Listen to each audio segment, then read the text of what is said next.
Janome.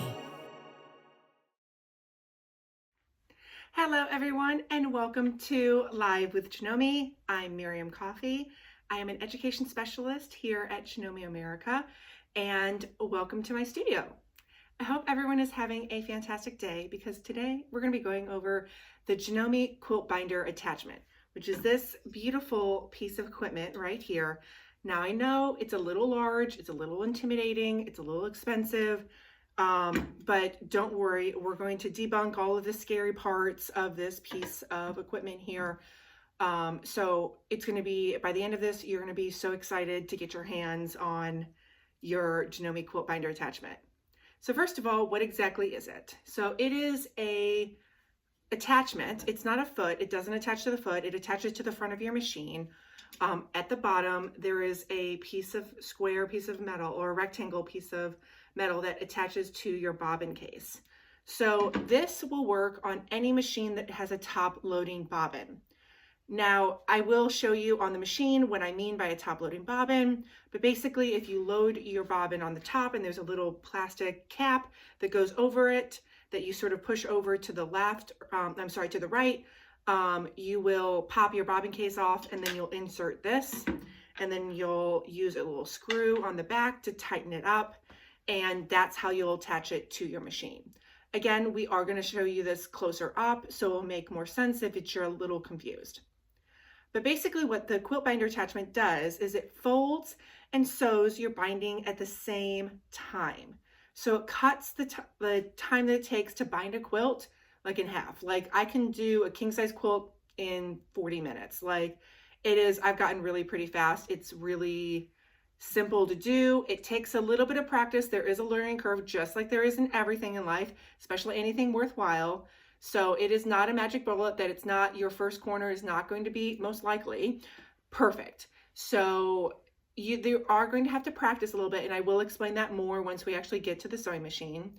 But basically it folds and sews your binding. You have to manually adjust your corners or do curved corners, which is totally a valid option.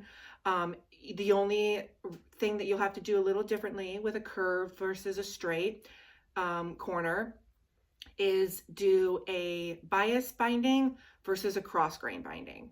So you're going to want to cut your binding strips at 2 inches. Now that is a little different than your traditional bindings.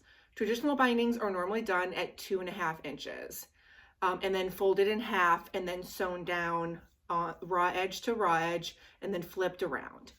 This is going to be a single fold binding and we're only going to cut this at 2 inches. And ideally you want to cut it cross grain, which is going to be along the selvage of the fabric. So it's not going to be like along the fold, it's going to be along the selvage. So you'd cut that along the long end. So it doesn't waste any more or less fabric. It's just cut in a slightly different way than you normally would cut your binding. So just be aware of that. It can be done the other direction. It's just you get a little bit more stretch with the cross grain. So that's why it makes it a little bit easier and a little bit, it folds a little bit nicer cross grain than it does the other way. So just keep that in mind. So it's a really simple, easy method of attaching bindings. The nice thing about it is you do actually get a little larger binding. And again, we'll see this closer up. But there is binding on here and it is a little bit, let's actually flip it to this side so you can see it. There's a little bit, it's a little bit bigger than your traditional binding. So your traditional binding is like 3/8 of an inch or something like that. This is a little bit bigger. So it's going to be a little bit different looking, but I actually like the way it looks. I think I kind of like a little bit wider binding. Now this is not a binding that I'm going to do for a show quilt. But this is going to be perfect for charity quilts, perfect for dog quilts, perfect for gifts, perfect for like throw quilts, anything that you just need done and maybe done a little faster than you would do and you don't want to sit there by hand or you don't like machine binding, this is your perfect alternative. So this is where I quilt the majority of my quilts this way, or bind my quilts this way. I still do hand binding, but that's just for very special quilts. Maybe it may be a little bit wide for a wall hanging, depending on the size of the wall hanging. So it's just going to change the look of your quilt a little bit. So just keep that in mind. But it's a really cool way of binding your quilts. So that being said, let's go ahead and switch angles, and we're going to take a closer look at the quilt binder attachment, and then we're going to sew it down. So let's go ahead and switch angles. All right, now that we are zoomed in here, let's go ahead and take a closer look at the Janome quilt binder attachment. So first of all, this is the quilt binder attachment. I had mentioned that it will work on any machine that has a top loading bobbin. So I am working on the Janome 9480, and it is a top loading bobbin. So all I have to do is disengage the cap, remove the cap, and now I can insert the quilt binder attachment. But before I do, I just want to show you a few kind of the anatomy of the binder. So first of all, this is the quilt binder. It has this little spring on the back, which is your cloth guide. This is where your fabric will feed through. That keeps everything nice and straight before it feeds through the actual binder itself. So this is the binder, and it has an opening right here in the towards the back hand side. This little arrow sort of shape right here. There's two pieces of metal, and there is your fabric goes in between like that. And then you'll feed your fabric through here, and then it will come out this end, and it will fold the raw edges under and then create a little tunnel right here. And then this is where your fabric is going to go. There are little screws here to line up this sliding plate that goes back and forth to make sure you're in the right position. I have it already set in the right position, so I'm not going to worry about these two screws. And then lastly, underneath, it has this rectangle shape, which is the same shape as the cap that I just removed. So that's how it's going to attach to the actual machine itself. That piece of metal is going to slide and sort of fit directly into here. And then you're going to attach it in the back with your screw like this. So this is how you'll attach it. Your screw will be in the back, and it will be attached through the cap opening here. Now let's go ahead and take that off. Now before I attach that, I want to show you a few of the supplies that you'll need. So first of all, you'll need a pointer, a stiletto, or some object that will help feed your fabric through the opening. You'll need a finger pressing tool or something to press your fabric a little bit in the back, which I'll show you what I mean when we do that. But you need something to sort of finger press the back fabric when you're turning a corner. And then lastly, some thread snips or scissors as well. You always need those, and then a few pins. So pretty basic sewing supplies. Sometimes tweezers can be helpful too. So I have a pair of tweezers handy as well. And then you'll need a fabric marker. This is a Sharpie, but you'll want to use a fabric marker. And those are about the supplies that you're going to need. To attach this, I'm going to take my screw, and again, we're taking the base plate, and we're going to set that into place. Right now it's at an angle, which is okay, because we're going to reach back here and find the hole. Now you can't actually see it from this angle, but there is, I'm screwing this into the back. And now to tighten it, I want to keep this nice and straight. So now I'm going to tighten this down. You don't have to use a screwdriver, but you do want it pretty tight. I can finger tighten it pretty tightly because you don't want this to vibrate loose or move around. So now I'm going to move that spring back. So let me turn this here. So I moved that spring. And now we're going to feed our fabric through that opening here. So let's go ahead and take our fabric. So this is my fabric prepared. I have it all cut cross grain on 2 inches, and we're just going to feed this through. So we're going to feed this through, and we're going to face the wrong side to us. So the right side is going to be facing away. So we're going to feed this through like so. So here, let me turn that a little bit more. So I fed that through all the way through that spring and push that back out of the way. Let me get my hands out of the way. So you can see that's fed through. Take my stiletto, pull this through a little bit more.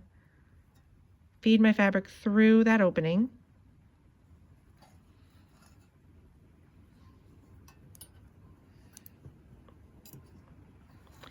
Now you can feed that through with the stiletto or any tool that you have. I'm going to pull this back towards me. I'm going to move the camera. Okay, so now you can see this is my raw edge of my fabric.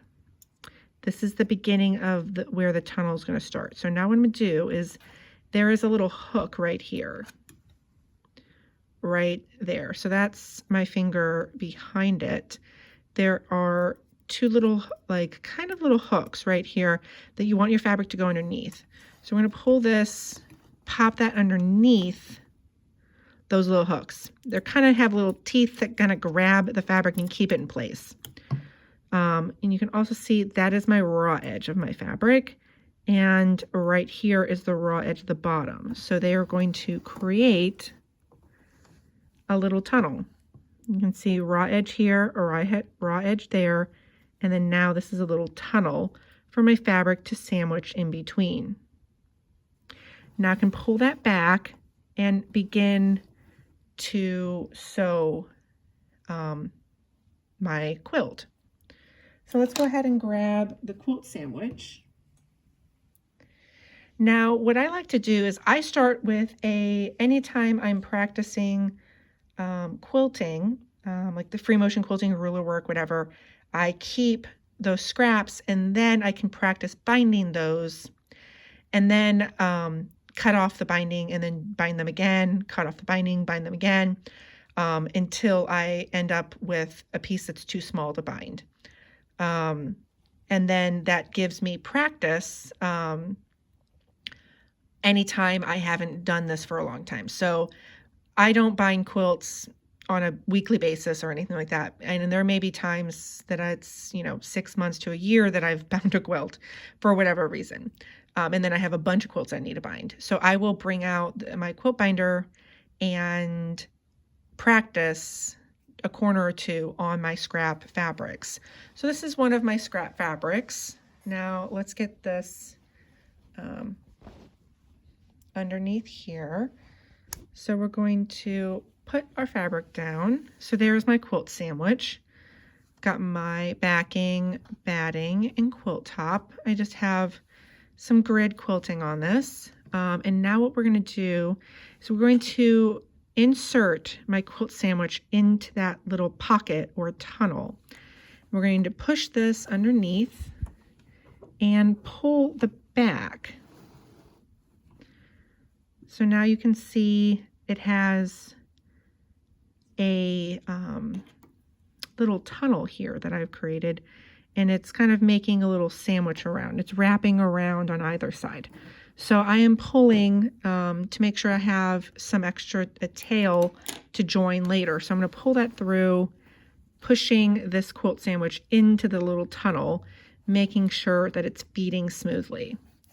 I'm also, let me turn the camera a little bit, making sure that there is not anything twisted on the fabric here. So there was a little bit of a twist there, so I kind of fixed that And then I'm just going to pull some extra slack of my binding kind of up on my lap.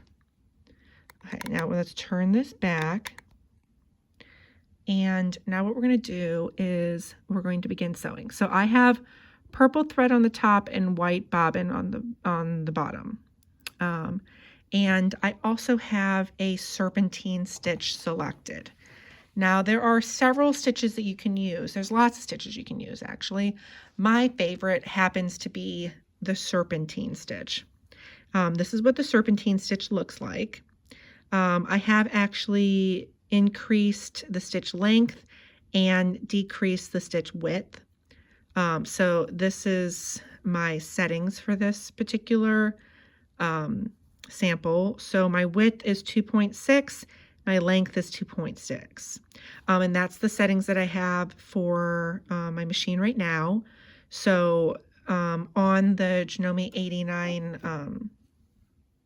the 9480,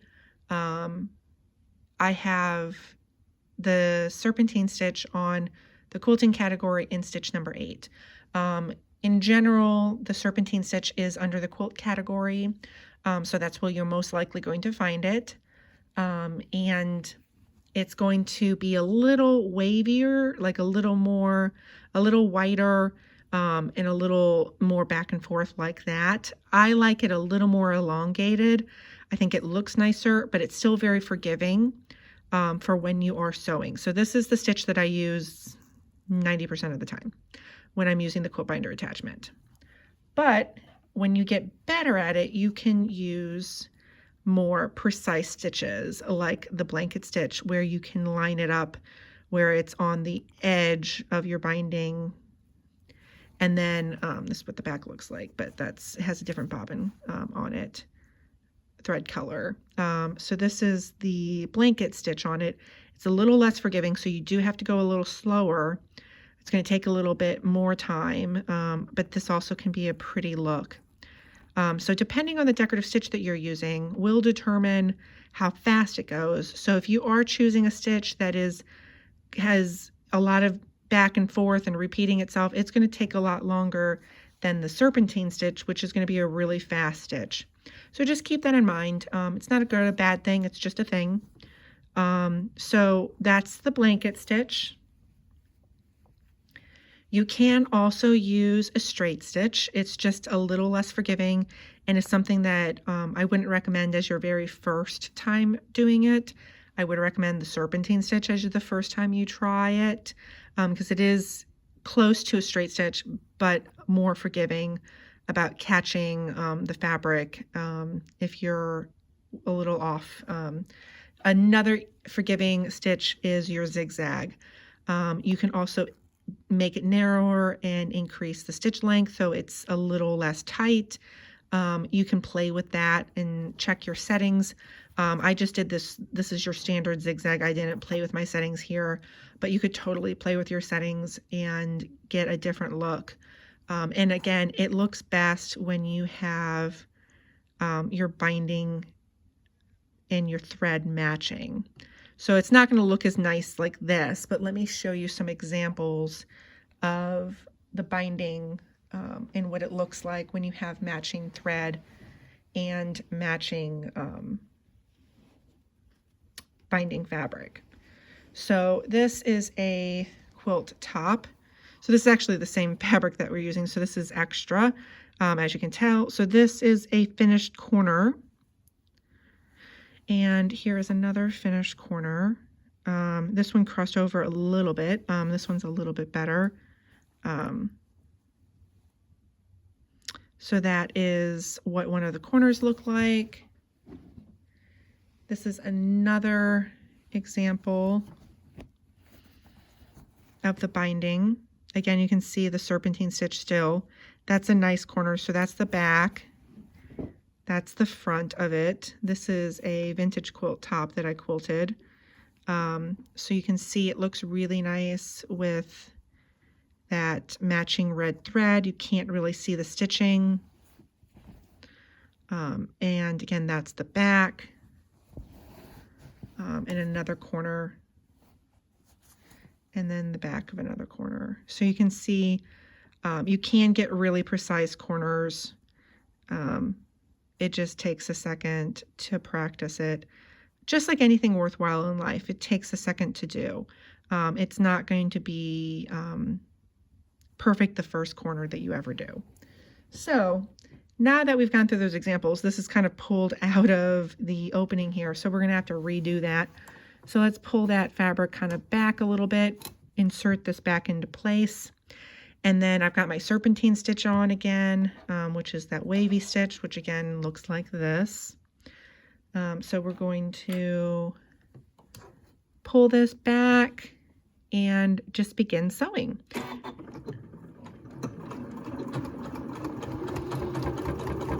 And you want to go kind of a nice steady speed. You don't need to go fast, but you don't have to go super slow. I'm going a little bit slower than you need to, but it's not a race.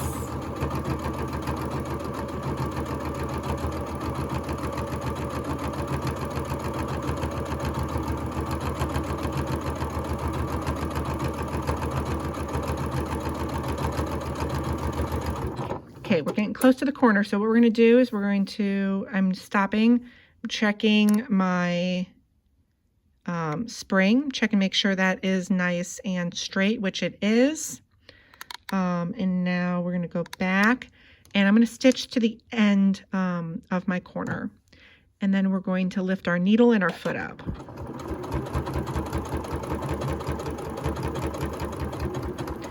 So I am at my end. Lift my needle up, lift my foot up, and then we're going to pull backwards. And now what we're going to do is we're going to stop for a second, and I'm going to show you this from a different angle so you can see the finger pressing that we're going to do. All right, so now we have switched angles, and now you can kind of see the back of the foot here. You can also see the spring that I had mentioned earlier that we attach it to. So this is the spring back here, right there. So that's the spring. This is the side of my foot, and we're going to finger press our fabric back here. So what we're going to do is I'm going to try not to get my arm in the way, pull that back, and then we're going to finger press this right here. So this whole section we're going to finger press.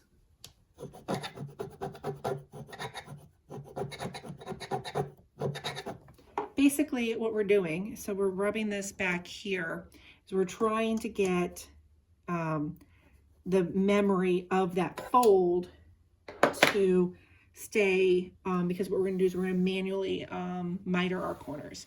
So we're going to rotate this,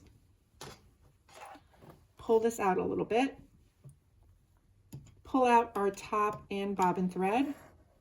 So now you can see my top and bobbin thread. So we're actually going to cut this. So now we have a tail here, the tail here. We're going to keep that underneath the foot. I'm going to keep this attached here. So you can see that's my stitching so far.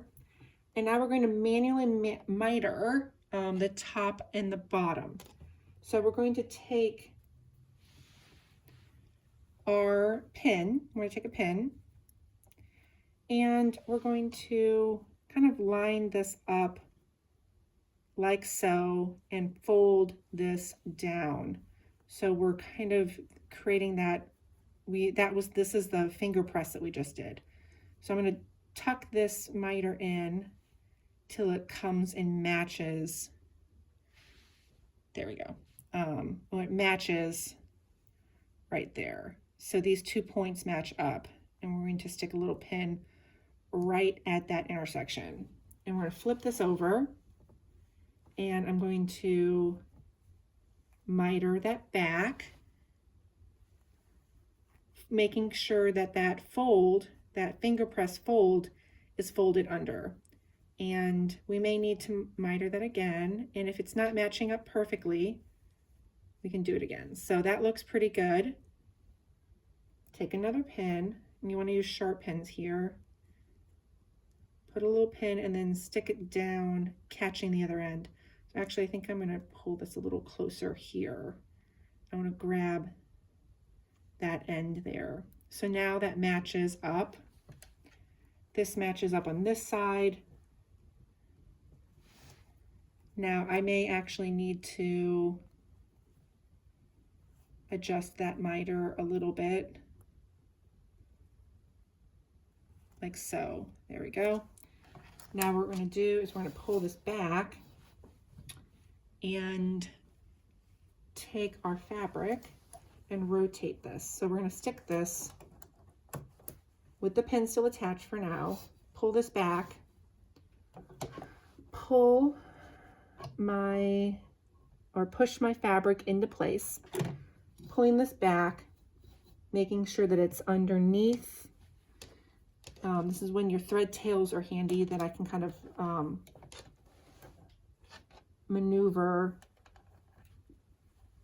my fabric. So let's see, I actually have, let's grab my tweezers here. There.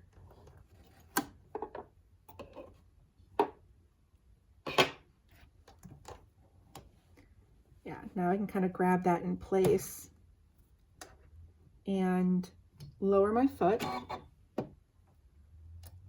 and then lower my needle, take my pins out because now everything is in place, and begin sewing again. So this is when you can, if you want to, kind of guide it along by pulling from the back just to get going.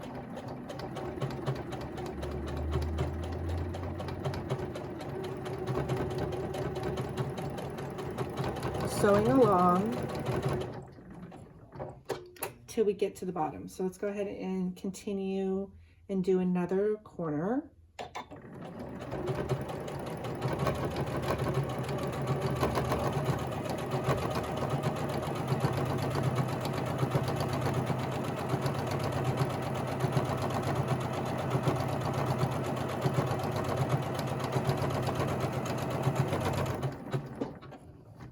Now we're at the end.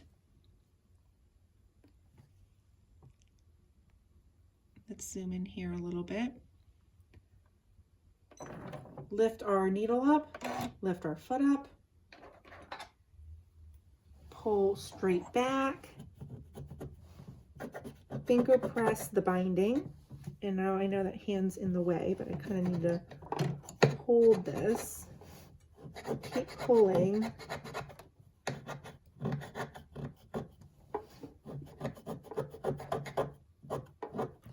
Now you want to do it just maybe about 4 inches. Doesn't have to be a huge amount of length. But then again, we're going to rotate this. So we've got that rotated. Now we're going to take our top and bottom threads. We're going to pull that so we have a tail. And we can pull that, cut that, whatever we want to do.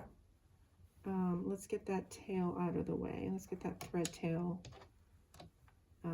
that was caught underneath there. So now what we're going to do is we're going to miter those corners. So let's go ahead and pull this down because we kind of want to create a straight line here, and create that miter like so, and then pull that in and like that.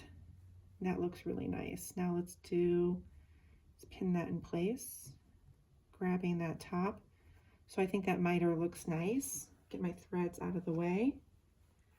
And we're going to do the same thing on the back. And check that miter in the back. Make sure that this is tucked under, that your selvage, the raw edge is tucked under. You'll make sure that's tucked under. This actually looks like I've pulled too much fabric to the front. So I'm going to have to balance that out a little bit more and remiter this front one. Not a big deal. As you can see, it just takes a little bit of time. Sometimes you have to redo them. Let's flip this back over. Miter that underneath. Make sure our fabric, our raw edges are tucked under. And pin this. catching that end, and we're going to grab that and catch that so it holds it down into place. Recheck this front one, pull back. Now we want our thread tails. Let's get those out of the way. We've got the ones that are attached to the quilt itself. This goes underneath. Knee lifts can be helpful for this too, to get that extra lift. Now we're going to lower the foot, lower the needle, take out our pins, and make sure that our fabric is, there was a little pucker there. I don't know if you were able to see that, right in front of the foot there. There's a little pucker. So I pulled back my binding and that straightened that out. So lower that foot. We're ready to sew, and now we can begin to sew. Starting off slow is always the best bet. You don't want to, when you're at corners, rush. When you get to a nice straight line, like now, I could rush a little bit.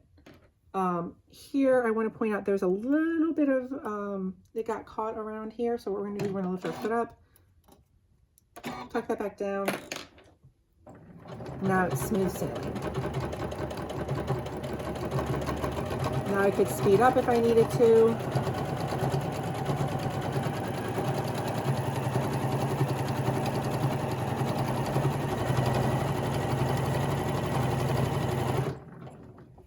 Check my little coil to make sure that it's not getting twisted.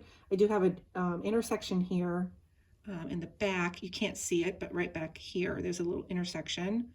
I needed to just straighten that out. So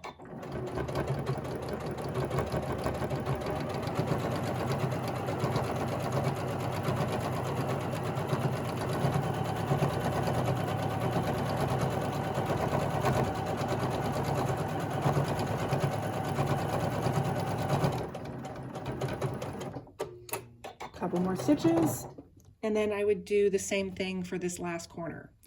Lift my needle up, lift my foot up, finger press that, rotate it manually, miter the top and the back of the quilt, and then put it back underneath the foot. But we're just going to cut our threads, take this out, and we're going to just cut this because I want to show you how to join your quilt. So first I want to show you those mitered corners. So that looks good. Oh, here. I want to show you those mitered corners. So there's the first corner, the second corner, and then the back, which looks really nice. Now we do have some threads here. So now what I would do is I would take a self-threading needle or a regular needle and tie a little knot, do a little slip knot, bury that thread, and then cut it. And then get rid of these extra threads here. But that secures your starting and ending points, which is why you keep a long tail, because that long tail helps you turn your corner, and you need it to bury your threads later, because we did not lock our stitches at the beginning or reverse or anything like that. So you want to tie a little knot, bury that to all of your edges, and then you are done with those corners. But I want to show you how to join the fabric. So let's go ahead and switch angles again. All right, so now that we're back at the front angle, we've already mitered a couple corners. So let's go ahead. We're actually done with the binder for now. So we're going to take this off. So unscrew the back, rotate that, take that back off, and now we can set that to the side. Set the screw down, take our spool cap back and insert that. And then what we want to do is I'm going to switch to a straight stitch. So I've just switched to a straight stitch. And I'm going to increase my stitch length just a little bit. And then now I'm going to show you how to join your ends. So at this point, we're going to pretend that this is a whole quilt that we have. So this is, actually it goes this way. So this is my quilt, and I have a 6-inch opening. I have a 3-inch mark in the center because half of 6 inches is 3 inches. So you have to have a minimum of 6 inches. Now you could do a little bit larger if you want to. Again, this would be the 3 inches would differ if you had a different length, but you need a minimum of 6. And then I have 2 thread fabric tails on either side. Also a minimum of around 6 inches. You want to just have enough to sort of work around with. So this is what we're starting off with. So we've got our quilt sandwich quilted, and now again we've marked it in half, so we have our 6 inches. So then we're going to go on to the next step,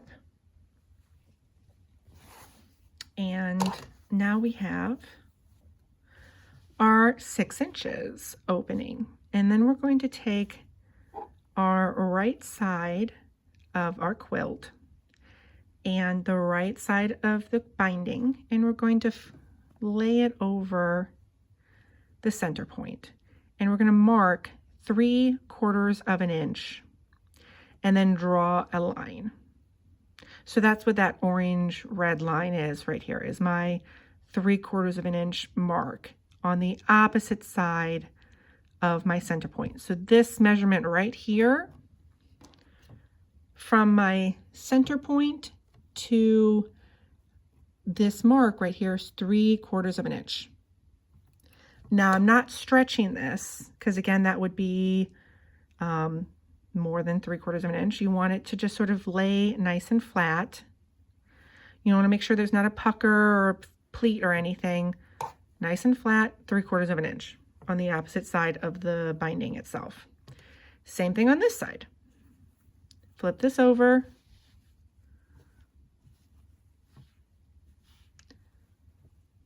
Three-quarters of an inch. Make your mark. And now what we're going to do is I'm going to do the left side facing up and my right side facing down.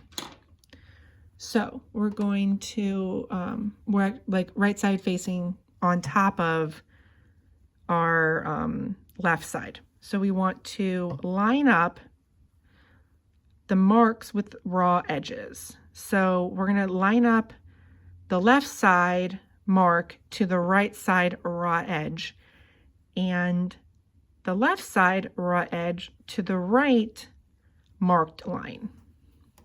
It's going to make like a little cross. So now what I want to do is I actually want to make sure that this isn't twisted.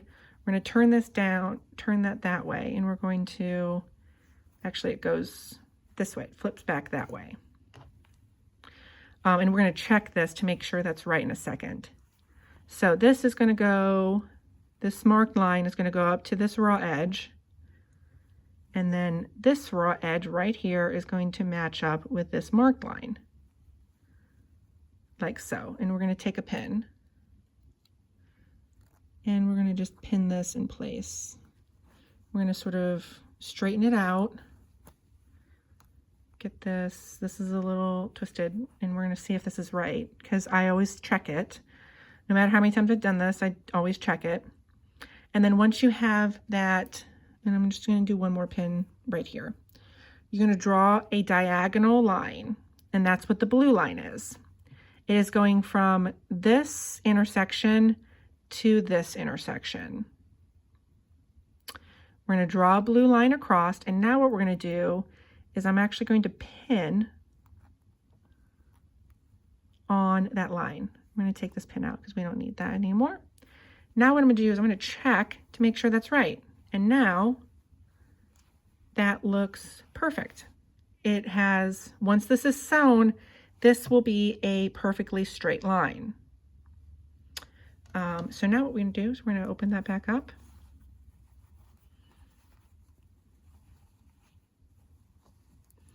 Now what we can do is we're going to take this to our machine, straighten this all out, get this nice and flat. Now we're going to insert our fabric underneath our foot.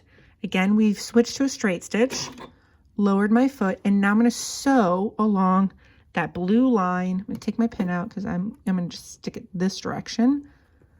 And now I sew on that blue line.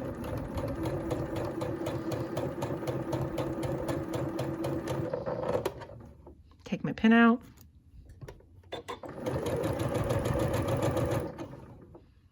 Cut my threads.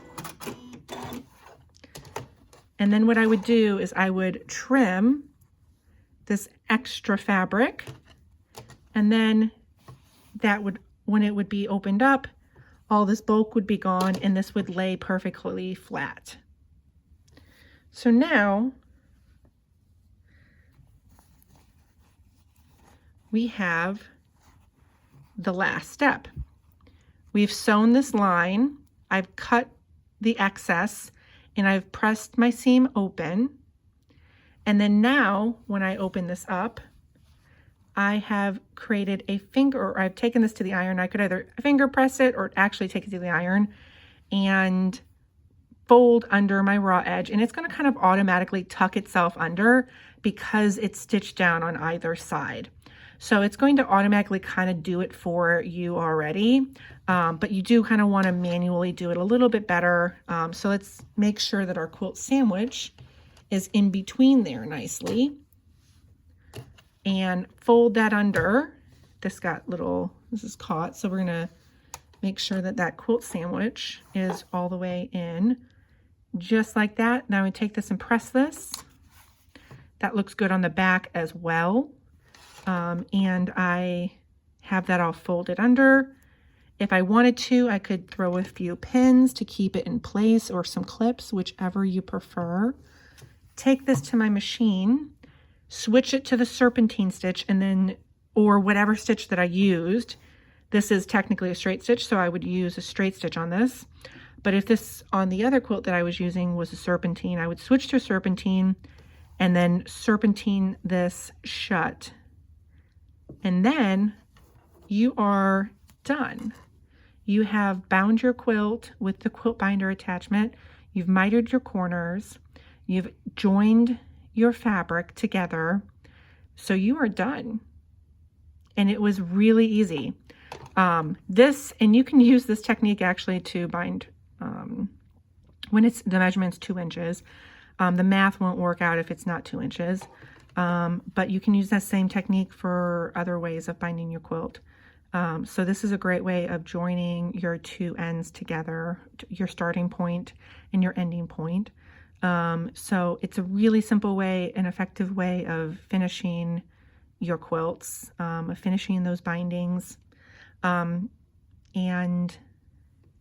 I think you're going to really enjoy it, because it really does make your binding just look really nice. Having that mitered corner, or having that diagonal stitch line, just looks really nice. It diffuses the bulk versus your straight line. So that's how easy it is to end your start and end point. I'd like to thank you guys so much for joining me in today's video. I hope you have enjoyed it and are excited to try out the Janome Quilt Binder attachment. I think you all are going to just love it. It is such a fun product, and it makes binding your quilts a breeze. It really does. Believe me, this is one of my favorite products that Janome makes.